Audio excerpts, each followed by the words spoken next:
बिस्मिल्लाहिर्रहमानिर्रहीम। अस्सलामुअलैकुम everybody. My name is Mohammed Ilyas. आज हम जो पढ़ने जा रहे हैं वो है एफएससी पार्ट 1 की केमिस्ट्री। सबसे पहले हम देखेंगे कि ये कौन सी केमिस्ट्री है। आज जो हम पढ़ने जा रहे हैं वो फ़िज़िकल केमिस्ट्री के बारे में हम बात करेंगे। आज हम फ़िज़िकल केमिस्ट्री को डिस्कस करेंगे। हम उसके कुछ कंसेप्ट्स हैं जिसको हम देखेंगे बेसिक कंसेप्ट्स पे। फ़िज़िकल केमिस्ट्री के जितने भी बेसिक कंसेप्ट्स हैं, बेसिक टॉपिक्स हैं, वो सारे के सारे इसी यूनिट के अंदर मर्ज्ड हैं। साथ साथ ये बात ज़हन नशीन कर लें कि अगर ये चैप्टर आपको अच्छे तरीके से तैयार है तो पूरी बुक के अंदर आपको कहीं पे कोई प्रॉब्लम महसूस नहीं होगी, क्योंकि तमाम के तमाम बेसिक कंसेप्ट इसी चैप्टर के अंदर हैं। अगर आपकी बेसिक अच्छी है तो आगे जितने भी चैप्टर हैं वो बेसिक के अकॉर्डिंगली ही हैं। बेसिक अच्छी होगी तो आगे वाले चैप्टर को आपको समझना आसान हो जाएगा। Chemistry FSc.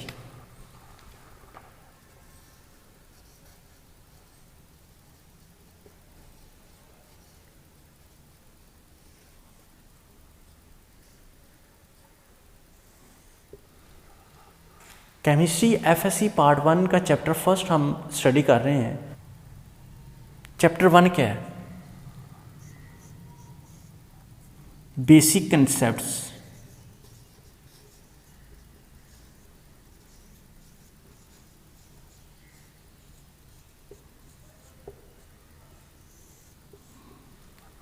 आज हम बेसिक कंसेप्ट को स्टडी कर रहे हैं और सबसे पहले हम जिस चीज़ को स्टडी करने जा रहे हैं वो कंसेप्ट ऑफ एटम को स्टडी करने जा रहे हैं।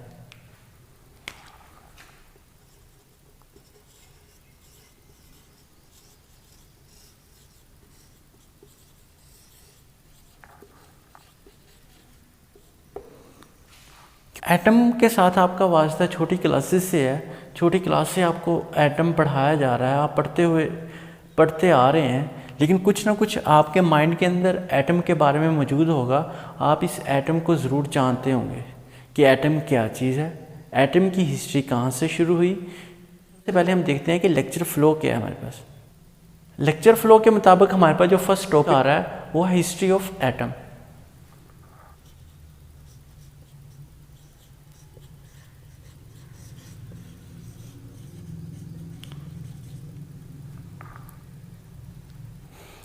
फर्स्ट टॉपिक हमारे पास क्या आ रहा है? History of atom.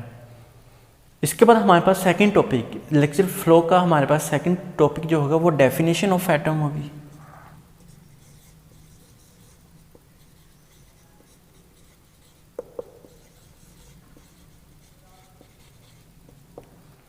Second topic definition of atom. Third topic evidence of atom.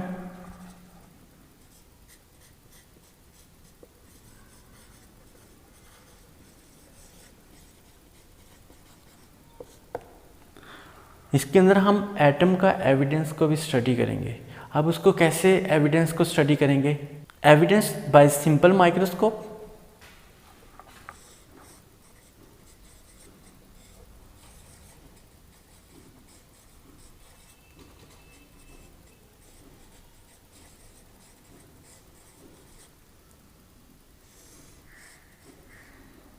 Evidence bye electron microscope,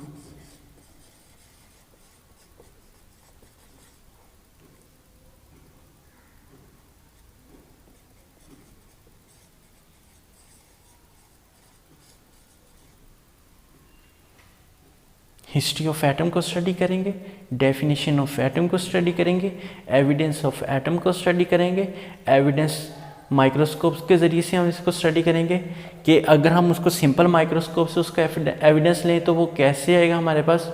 अगर हम इलेक्ट्रॉन माइक्रोस्कोप की मदद से अगर हम एविडेंस लेते हैं एटम का तो वो हमारे पास कैसे आएगा। इसके बाद नेक्स्ट टॉपिक जो हमारे पास है वो है x raise concept.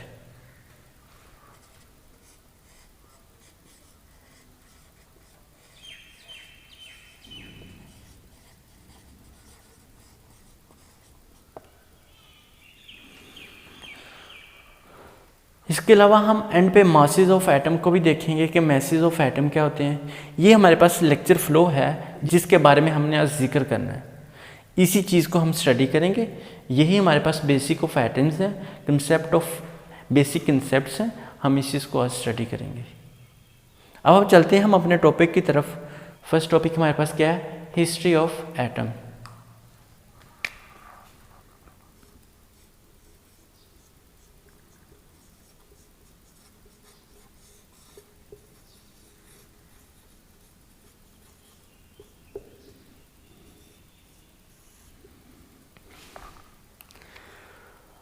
History of atom, history तारीख के, एटम की तारीख, एटम के बारे में, एटम को दरियाफ्त करने वाले कौन लोग हैं, एटम के बारे में, एटम की पहचान करने वाले कौन लोग हैं, इसके अंदर हम इस चीज़ को स्टडी करेंगे। असल में एटम का जो कंसेप्ट है वो ग्रीक फिलोसफर से है।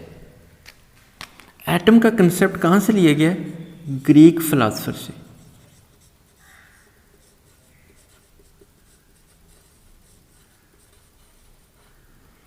ग्रीक फिलोसफर ने इस चीज़ का कंसेप्ट पेश किया था सबसे पहले। ग्रीक फिलोसफर कौन था? ग्रीक फिलोसफर डेमोक्रिट्स ने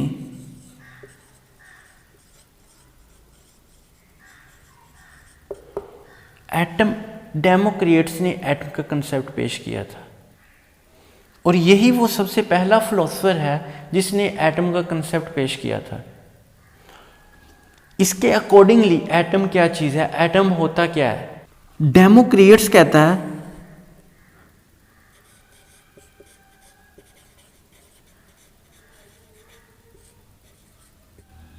all matters is composed of small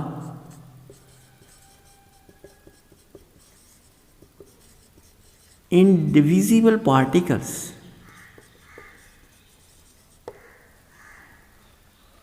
Democrats के अल्फाज क्या हैं? All matters is composed of small indivisible particles, कि एटम जो है कंपोज्ड है, जुड़ा हुआ है स्मॉल इंडिविजिबल, जिसको डिवाइड ना किया जा सके, नाकाबिले तकसीम ज़रात का नाम दिया गया इसको। डेमोक्रेट्स ने एटम को नाकाबिले तकसीम ज़रात का नाम दिया। बात क्लियर हुई? और क्या कहता है? which cannot be further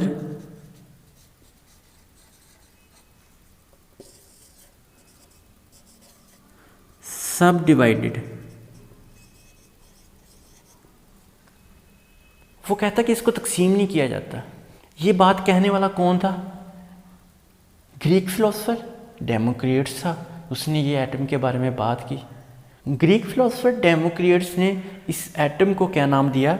indivisible particles का नाम दिया। असल में ग्रीक वर्ड के अंदर हम एटम की पहचान जो करते हैं वो एटोमोस से करते हैं।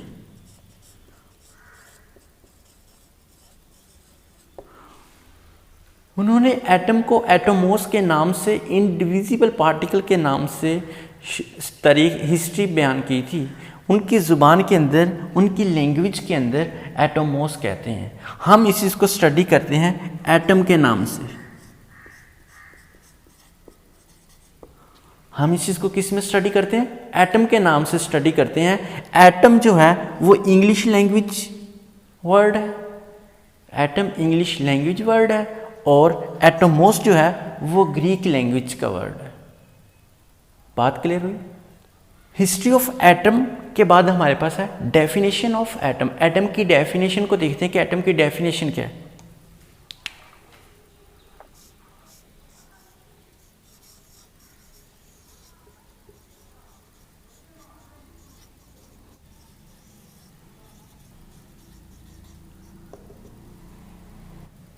अकॉर्डिंग टू लेक्चर फ्लो हमारे पास सेकंड टॉपिक क्या है? Definition of atom.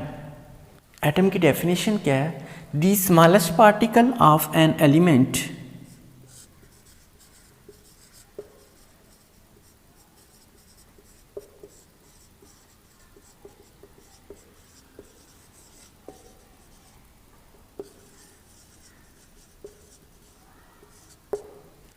the smallest particle of an element which may or may not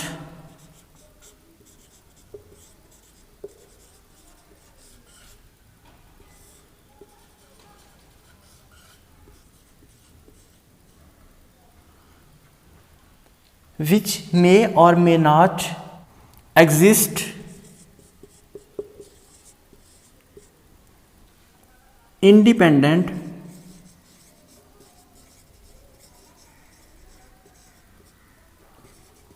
and can take a part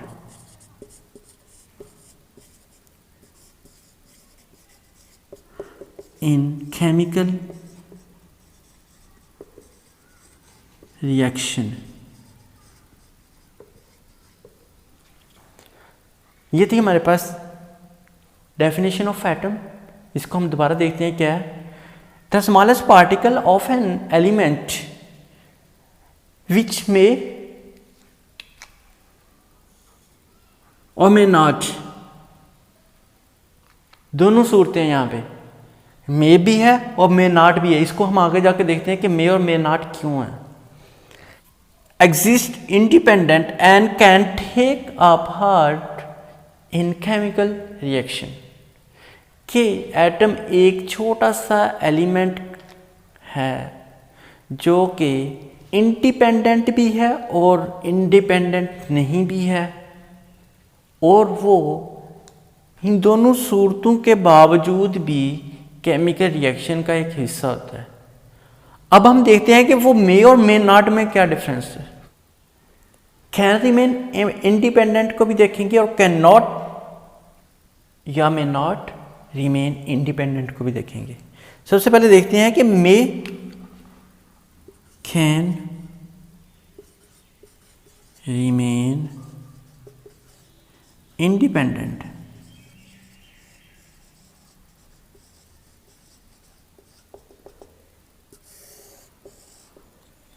can remain independent.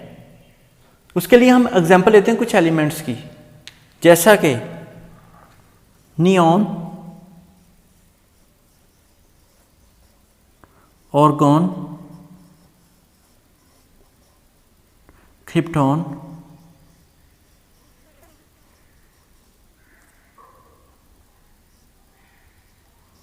Etcetera. इनके बारे में आपने पढ़ा होगा। नियॉन, इसमें हीलियम भी आता है। नियॉन, आर्गॉन, क्रिप्टॉन, ये तमाम के तमाम हमारे पास पीरियोडिक टेबल में कहाँ पे लाई करते हैं? नोबल गैसेस में लाई करते हैं।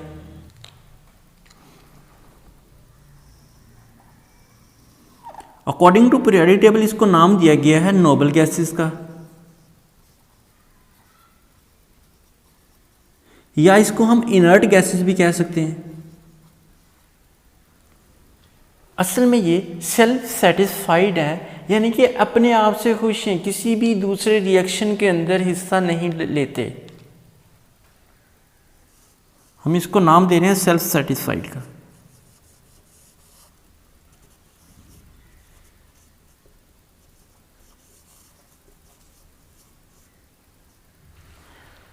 इनके आखिरी शेल जो हैं वो कंप्लीट हैं, उनको इलेक्ट्रॉन लेने और देने की ज़रूरत नहीं है, वो किसी भी कीमियाई रिएक्शन के अंदर हिस्सा नहीं लेते। ये बात होगी हमारे पास फर्स्ट जो हमारे पास इसकी कैटेगरी आई थी। दो कैटेगरी हमने बनाई थी, मे और मे नॉट की। हमने फर्स्ट कैटेगरी को देख लिया, कैन रिमेन इंडिपेंडेंट। इसी के अपोजिटली अगर बात करेंगे कैन नॉट रिमेन इंडिपेंडेंट की, उसको हम देख लेते हैं। उसके अंदर हमारे पास कौन से आ जाएंगे? उसमें हमारे पास हाइड्रोजन भी आ जाएगा, सोडियम भी आ जाएगा, ऑक्सीजन भी आ जाएगा, कार्बन भी आ जाएगा, क्लोरीन भी आ जाएगा, एटसेट्रा। ये तमाम एलिमेंट जो हैं वो सेल्फ सेटिस्फाइड नहीं हैं। ये थे self satisfied. Can not remain के अंदर ये हमारे पास सेल्फ सेटिस्फाइड नहीं हैं। इनको हाइड्रोजन, सोडियम, क्लोरीन एटसेट्रा, इनको अपने ऑर्बिट्स कंप्लीट करने के लिए किसी दूसरे रिएक्शन के साथ केमिकल बॉन्डिंग की ज़रूरत होती है। इसको किसी किस्म की बॉन्डिंग की ज़रूरत नहीं होती। बॉन्डलेस होते हैं ये किसी के साथ बॉन्ड नहीं बनाते, क्योंकि ये अपने आप को स्टेबल कंडीशन में रखते हैं। इनको स्टेबल कंडीशन में लाने के लिए किसी न किसी दूसरे एलिमेंट की ज़रूरत होती है जिसके साथ ये लेन देन करते हैं, इलेक्ट्रॉन लेते हैं और देते हैं और वो स्टेबल कंडीशन में आ जाते हैं। बात क्लियर हुई? ये थी हमारे पास definition of atom. First topic भी हमारे पास क्लियर हो गया है, सेकंड टॉपिक भी हमारा क्लियर हो गया है। अब हम थर्ड टॉपिक पे आते हैं, वो है एविडेंस ऑफ एटम।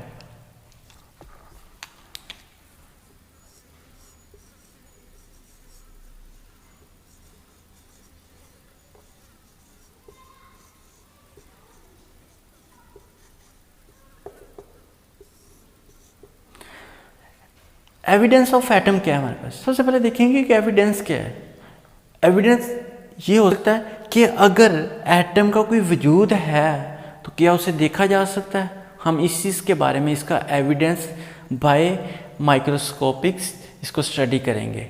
लेकिन बात यहाँ पे मुश्किल है कि एटम को देखना तो बहुत मुश्किल है, लेकिन एक बात यहाँ पे वैलिड है कि एटम के एविडेंस के लिए एटम का देखना तो बहुत ही मुश्किल है, उसको देखा ही नहीं जा सकता। तो फिर हम कैसे इसका एविडेंस कलेक्ट करते हैं? The reason behind is that the size of atom is very very small. Atom को एक आम आंख से, एक नेक्ड आई से देखना बहुत मुश्किल है। एटम को एक नेक्ड आई के ज़रिए से नहीं देखा जाता, लेकिन उसको देखने के लिए कुछ टेक्निक्स इस्तेमाल करते हैं। कुछ टेक्निक्स के ज़रिए हम इसको देखते हैं। वो कौन सी टेक्निक्स हो सकती हैं? सबसे पहले हम देखते हैं bye simple microscope. Bye simple microscope एक टेक्निक है जिसके ज़रिए से हम एटम के एविडेंस के लिए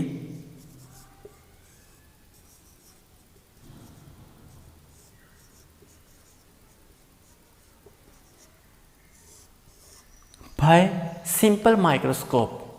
अब बाय सिंपल माइक्रोस्कोप के ज़रिए से हम इसको कैसे स्टडी करते हैं, लेकिन यहाँ पे भी सबसे एक कम्प्लेक्सिटी है कि इस माइक्रोस्कोप के ज़रिए भी एटम को देखना नामुमकिन है। सिंपल माइक्रोस्कोप या इसको हम लाइट माइक्रोस्कोप भी कहते हैं। कैसे नामुमकिन है? क्यों नामुमकिन है? क्यों नहीं इसके अंदर माइक्रोस्कोप के ज़रिए हम एटम को देख सकते हैं? इसकी रीज़न क्या है? हम इस चीज़ को भी देखते हैं। तो इसकी रीज़न क्या है? In light microscope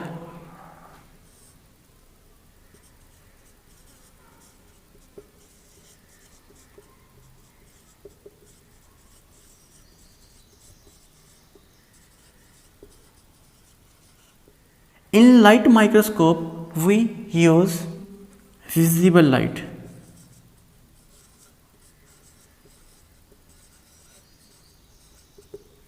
In light microscope या simple microscope, we use visible light. हम इस माइक्रोस्कोप के अंदर visible light का इस्तेमाल करते हैं। विजिबल लाइट क्या है? विजिबल लाइट जिसके ज़रिए हम चीज़ों को देख सकते हैं।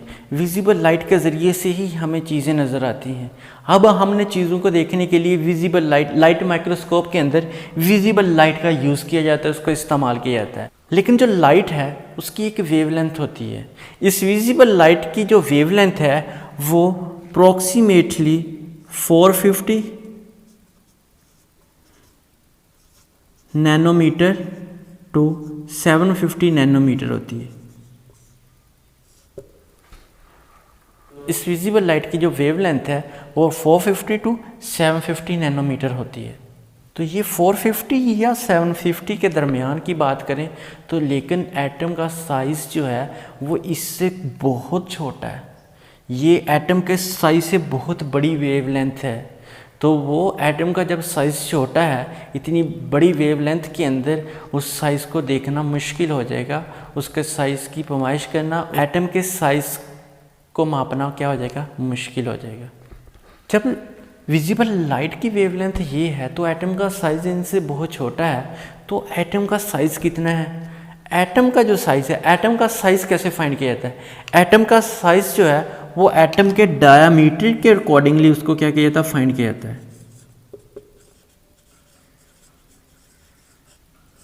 डायामीटर के लिहाज से हम उसको क्या करते हैं? फाइंड करते हैं। जब अंदाजे के मुताबिक एटम का जो साइज़ है वो लिया गया जो है वो 0.2 नैनोमीटर है। जब 0.2 नैनोमीटर एटम का साइज़ है और लाइट वेवलेंथ जो है 450 टू 750 है, ये तो बहुत बड़ी वेवलेंथ है, बड़ी बड़ी चीज़ों को तो देख सकते हैं, लेकिन ये 0.2 नैनोमीटर को देखने के लिए हमारे लिए ये जो माइक्रोस्कोप है वो फ्लॉप है, वो एटम का साइज़ नहीं बता सकती, एटम का वजूद नहीं बता सकती, एटम के एविडेंस इस माइक्रोस्कोप के ज़रिए हम हासिल नहीं कर सकते। अब हम देखते हैं इलेक्ट्रॉन माइक्रोस्कोप क्या है।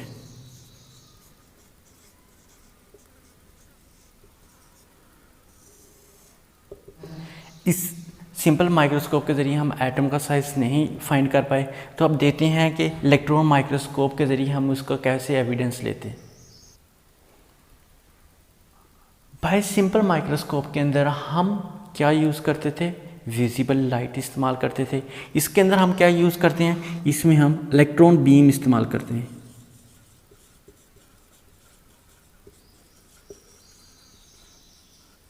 इलेक्ट्रॉन बीम के ज़रिए हम किसी भी अजसाम के बारे में स्टडी करते हैं। अच्छा, इलेक्ट्रॉन बीम का जो साइज़ है, इसके अंदर जो उसके इलेक्ट्रॉन की वेवलेंथ जो है वो तकरीबन जो है वो एटम के साइज़ के बिल्कुल सेम है। लेकिन इस एटम के साइज़ के सेम है, मिलती जुलती है, फ़र्क है थोड़ा बहुत इसमें भी। जब इलेक्ट्रॉन माइक्रोस्कोप के अंदर हम एटम का साइज़ बामुश्किल से ही फाइंड कर पाते हैं। क्यों? क्योंकि इसकी जो वेवलेंथ है वो एटम के साइज़ के तकरीबन बराबर है। बुक के अंदर हमारे पास एक पिक्चर बनी हुई है, एक स्केच बना हुआ है जो कि ग्रेफाइट का है, जिसके अंदर लाइनें लगाई गई हैं। वो जो लाइनें हैं, वो जो स्केच है, वो दो तरह के बैंड शो कर रहा है। कौन कौन से बैंड शो कर रहा है? एक लाइट बैंड है और एक डार्क बैंड है। लेकिन मसला ये है कि अब डार्क बैंड क्या है और लाइट बैंड क्या है, हम इस चीज़ को देखते हैं। साइंटिस्ट ने जब इस चीज़ का मुशाहिदा किया, उन्होंने क्या किया, एक ग्रेफाइट का पीस लिया है। ग्रेफाइट के पीस को जब उन्होंने इलेक्ट्रॉन माइक्रोस्कोप के नीचे रखा है, इलेक्ट्रॉन माइक्रोस्कोप के ज़रिए उसको स्टडी करने की कोशिश की है, तो उन्होंने उसके अंदर क्या देखा है, तो उस ग्रेफाइट के पीस को उन्होंने साइंटिस्ट ने बहुत लार्ज करके उनके इमेज के साइज़ को एक्सपेंड किया। एक्सपेंड करके तकरीबन उसके इमेज का जो साइड उन्होंने एक्सपेंड किया है वो 15 मिलियन तक उसको क्या किया गया, एक्सपेंड किया गया, ताकि उसको इजीली स्टडी किया जा सके। तो जब उसको एक्सपेंड किया गया तो उसमें दो तरह के उनको बैंड नज़र आए, एक वाइट बैंड थे और एक ब्लैक बैंड थे।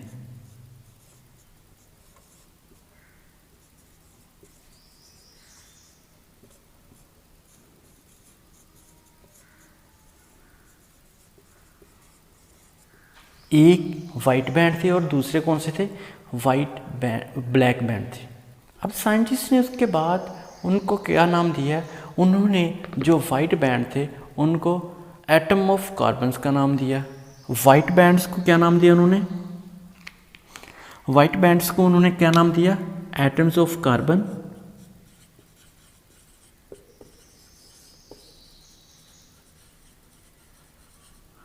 और ब्लैक बैंड्स को नाम दिया एम्प्टी स्पेसिस का।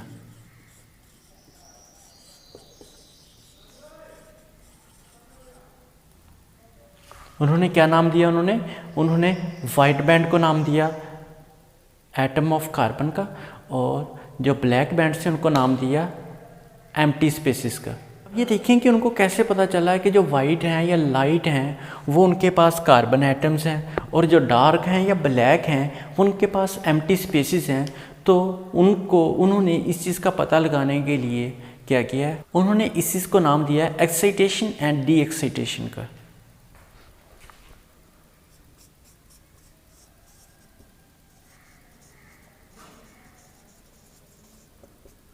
एक्साइटेशन क्या है और डी एक्साइटेशन क्या है?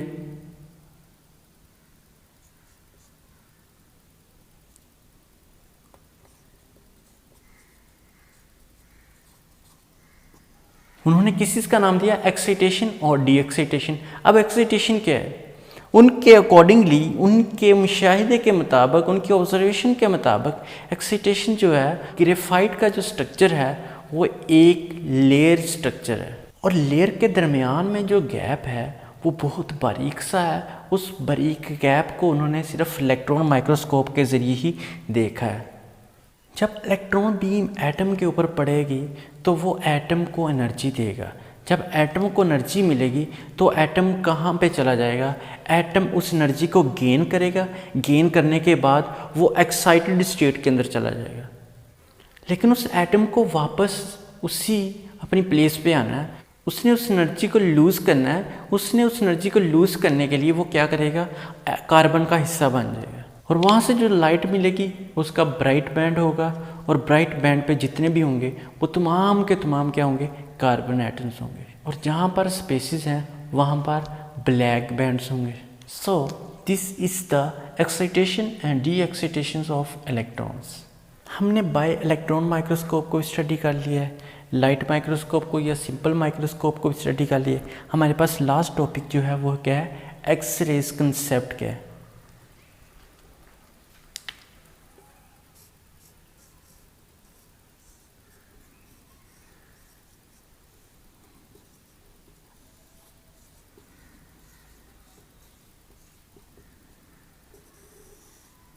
अब एक्स रेज टेक्नोलॉजी का एटम के अंदर क्या कंसेप्ट है इस इसको डिस्कस कर लेते हैं। एक्स रेज के ज़रिए एटम का डायमीटर को फाइंड किया गया है। एटम एक्चुअली क्या है? स्फीयर है।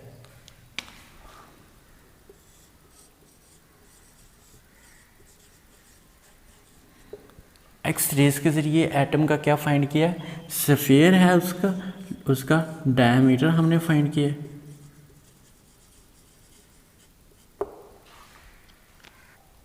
एक्स रेज के ज़रिए साइंटिस्ट ने क्या किया? डायमीटर ऑफ एटम फाइंड किया है। जो उसका डायमीटर क्या है?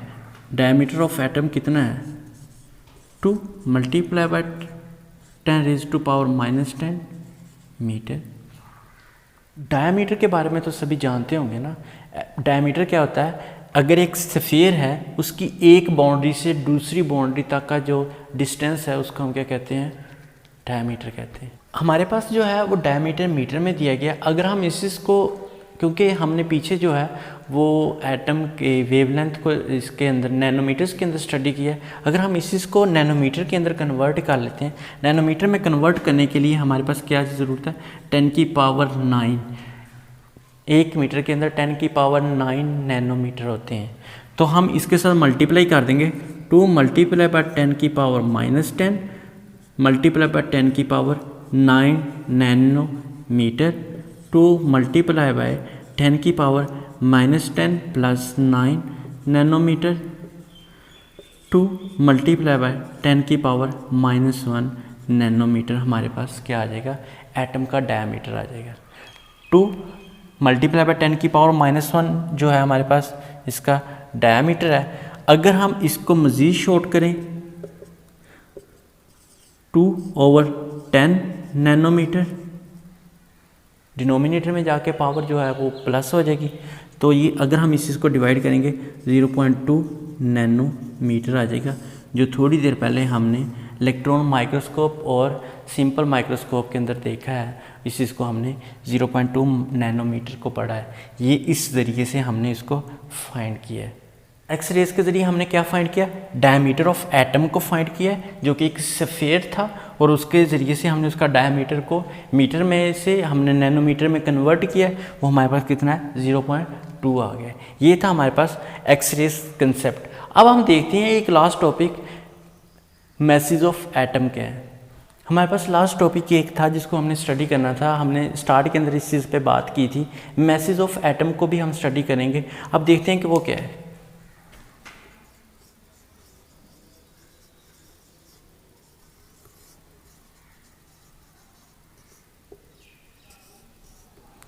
मैसेज ऑफ एटम क्या होते हैं? Message of atoms lies in between this ranges.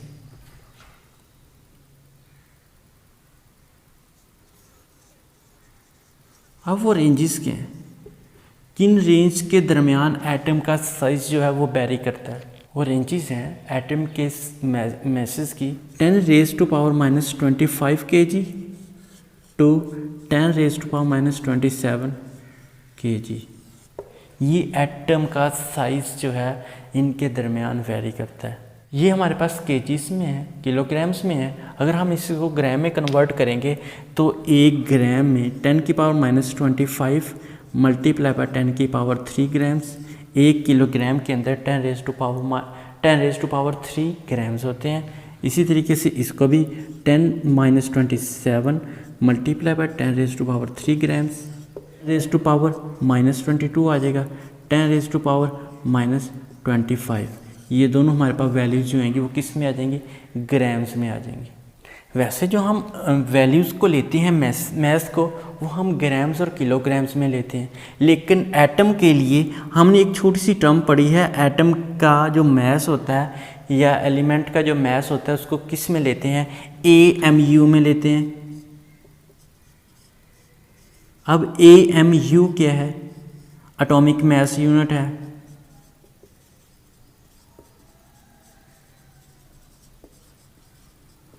Atomic mass unit के अंदर हम एटम के मास की पैमाइश करते हैं। अब हमने इस ग्राम्स को एटॉमिक मास यूनिट में कन्वर्ट करना है। 1 ग्राम के अंदर एटॉमिक मास यूनिट आप लोगों ने 9th क्लास के अंदर पढ़ा हुआ है, तो कितने होते हैं, और किसी बच्चे के माइंड में है तो एक AMU जो है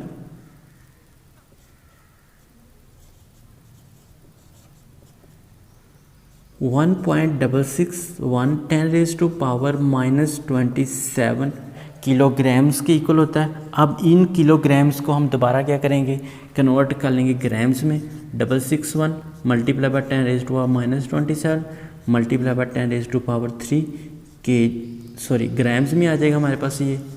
अब हम 1.661 मल्टीप्लाई बाय 10⁻⁻, हमारे पास क्या आ जाएगा, -24 ग्राम आ जाएगा एक AMU जो है हमारे पास। ये कैसे वैल्यू रेजिनेट हुई इसको हम प्रूफ करेंगे इंशाल्लाह नेक्स्ट में। तो लेकिन अगर एक स्टूडेंट इसको एक एक्टिविटी के लिए अगर ख़ुद इसके ऊपर स्टडी करना चाहता है तो वो कर सकता है, लेकिन वो कैसे, अगर एक स्टूडेंट पेन की नोक के साथ कागज़ के किसी हिस्से में एक जगह पे डॉट लगाता है तो वो ये कह सकता है उस पेन की नोक के नीचे कागज़ का जो हिस्सा आया है वो 2 मिलियन है, तकरीबन 2 मिलियन एटम्स मौजूद हैं। अब 2 मिलियन कितने होते हैं, 1 मिलियन जो हमारे पास इक्वल होता है वो 10 लाख के इक्वल होता है।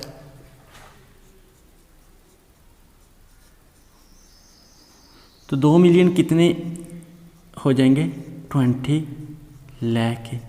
तो उस पेन की नोक के नीचे 20 लाख हमारे पास एटम्स मौजूद हैं। देखें कि फुल स्टॉप एक छोटी सी चीज़ है और इस छोटी सी चीज़ के नीचे हमारे पास कितने एटम्स आ गए, तकरीबन 20 लाख एटम आ गए। ये था हमारे पास चैप्टर नंबर 1 का फर्स्ट लेक्चर, बेसिक कंसेप्ट्स। उसके हमने बेसिक को स्टडी किया है। इंशाल्लाह नेक्स्ट पीरियड में इसके आगे नेक्स्ट जो टॉपिक्स हैं उसको देखेंगे। इस चीज़ को गो थ्रू कीजिएगा ताकि आपके लिए आगे वाले चैप्टर्स इजी रहें। जब आप अपने अगले चैप्टर को इजी बनाना चाहते हैं तो इन बातों को रिपीट कीजिएगा, अपने माइंड में लेके आइएगा जितनी बातें बता दी हैं। इंशाल्लाह मुलाकात होगी नेक्स्ट क्लास में। तब तक के लिए अल्लाह हाफिज़।